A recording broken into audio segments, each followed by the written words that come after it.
الحضور الكرام، أختتم عرضي بتوجيه كلمة الشكر إلى السادة والأشياء مساعدة اتخاذ قرار. جميع الحكم الدائرة القضائية قامت في جمعية الأدخال ومنصة التصالح، وكل يعتبر من جميع مواصلة نفس الوجودات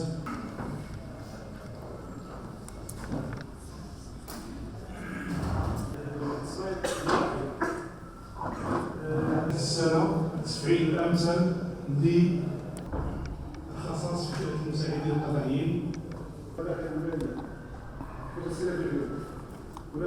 المحامين والعدول والمفوضين القضائيين والنساق والمنسقين والخبراء والتراجمة على الخدمات المقدمة لفائدة العدالة والقانون وعلى المجهودات. أكيد أنكم تتبعتم معنا أطوار هذه الجلسة الرسمية المخصصة للإعلان عن افتتاح السنة القضائية الجديدة 2025. تطرقت إلى نقاط كثيرة في هذه الجلسة. من أهمها أنني حاولت إعطاء حصيلة 5 سنوات من العمل القضائي منذ 2021 إلى الآن، وكانت الحصيلة إيجابية جدا، لأنه أؤكد من جديد أنه الدائرة القضائية برمتها احتلت الرتبة الأولى قضائيا للمرة الثالثة على التوالي بمعدلات مهمة جدا هذه السنة، المعدل 96.61 باعتماد معيار القضايا الرائجة والمحكومة، بمعنى أنه واحد النجاعة التدبيرية عالية جدا بهذه الدائرة، وهذا شرف كبير للساكنة ولكل من يشتغل في هذه المنطقة هذه. وأعتز مجددا بعملي بهذه المناطق، شرف كبير أن أعمل هذه المناطق وأن أقدم الخدمات القضائية وأن أمثل المجلس الرئاسي القضائية في تنزيل استراتيجية عملي بالمناطق الجنوبية، وأعتقد أنني وفيت بوعدي كما تلاحظون المرة الثالثة على التوالي الرتبة الأولى باعتماد معيار المخلف والمحكوم. يعني سأمدكم الإحصائيات المفصلة والصادرة عن المجلس على السلطة القضائية.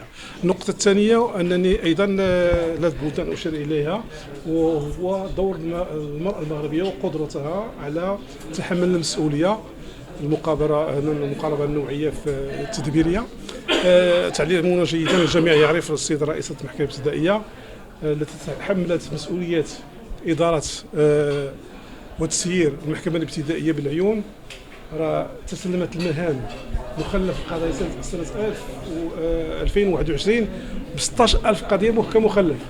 الآن ما تم هذه السنة المخلف هو 1600، رغم تزايد عدد القضايا التي كانت تقريبا 21,000 سنة 21 وارتفعت الى ما تم هذه السنه 42. هذا العام 42,000 قضيه سجلتها المحكمه الابتدائيه تم تصفيتها واصدار احكام في هذه القضايا، والمخلف فقط 1600. هذا لاقصى درجات ديال النجاعه التدبيريه، وهذا راجع بطبيعه الحال الى العمل الدؤوب التي تقوم به السيده الرئيسه وفريق عملها بطبيعه في هذا الاطار هذا. اذا تحيه كبيره جدا للمراه المغربيه، وانوه بهذا العمل، واتمنى من وسائل الاعلام ان تقوم بنشره واشاعته على المستوى الوطني والمحلي. النقطه الثالثه هي المهمه ايضا، توجهت بكلمه الى القضاة واطر موظفي كتاب الضبط. الطريقه الوحيده للنجاح من النقله السحريه او الرؤيه السحريه للنجاح بسيطه جدا، وهي البساطه والروح الإنسانية عالية جدا. علينا أن نتحلى في معاملتنا مع المواطنين والمتفقين بأقصى درجات التسامح والاستماع إلى الطرف الآخر، ومحاولة تقديم خدماتنا بفعالية وبسرعة، وشرح المركز القانوني للأطراف بهدوء، والتعامل الإنساني. التعامل الإنساني هي الوسيلة الأولى والأخيرة للنجاح. أغتنم الفرصة لأتوجه بالشكر لكل من ساعد المحكمة على تحقيق هذه النتائج الإيجابية، أفرادا ومؤسسات في القطاع العام والقطاع الخاص. شكرا لكم جميعا.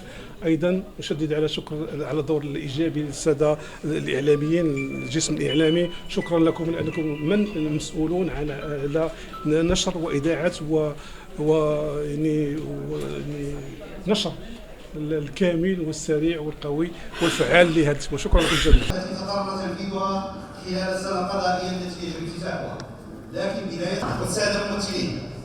رابعا الاستمرار في تفعيل دور النيابه بنظام استاجر البناء، كما اشكر 2024 2023 وذلك باحترام تام. تحية خاصة أيضا السيد المدير الجوي. قضاء يسعى إلى خدمة المواطن. ولا ناجية. وسيد قاضي الجوي للدرجة الملكية داخل بسم الله الرحمن الرحيم. بسطنا خلال هذه الجلسة كنيابة عامة حصيلة نشاط النيابات العامة لدى المحاكم الدائرة القضائية لمحكمة الاستئناف، ووصلت نسبة الإنتاج في أغلب الشعب إلى 99%، بل منها من وصل إلى 100%، حيث انتهت لدى بعض النيابات العامة هذه السنة بصفر شكاية أو محضر مخلف. تطرقنا كذلك إلى دور مؤسسة الوكيل العام للملك كمؤسسة في دوره في التكوين والتأطير ونشر المبادئ الفضلى لمدونة الأخلاقيات القضائية، مستندين في ذلك بما دعا إليه المجلس الأعلى للسلطة القضائية.